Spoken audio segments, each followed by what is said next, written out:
एक राजा अपनी पत्नी चुनने के लिए अनोखे परीक्षण करवाता है। पहले परीक्षण में तीनों राजकुमारियों को एक ऐसे सांचे से गुजरना होता है जो आदर्श शारीरिक आकार पर आधारित है। इस टेम्पलेट से एक घंटी जुड़ी होती है और यदि कोई उससे टकराता है तो घंटी बज जाती है। लेकिन तीनों राजकुमारियां आसानी से उस टेम्पलेट से निकल जाती हैं क्योंकि उनका शरीर आदर्श मापदंडों के अनुसार है। यह देखकर राजा खुश होता है। अब वह दूसरा परीक्षण करवाता है। उसके सामने 3 प्याले शराब के रखे होते हैं जिनमें से एक में जहर होने का दावा किया जाता है।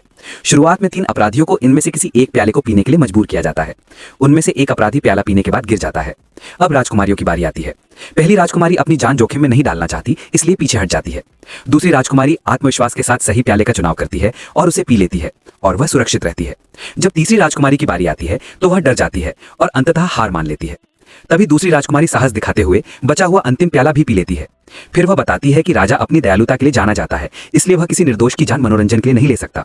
अपराधी भी इस परीक्षा का हिस्सा था और उसने सिर्फ नाटक किया था।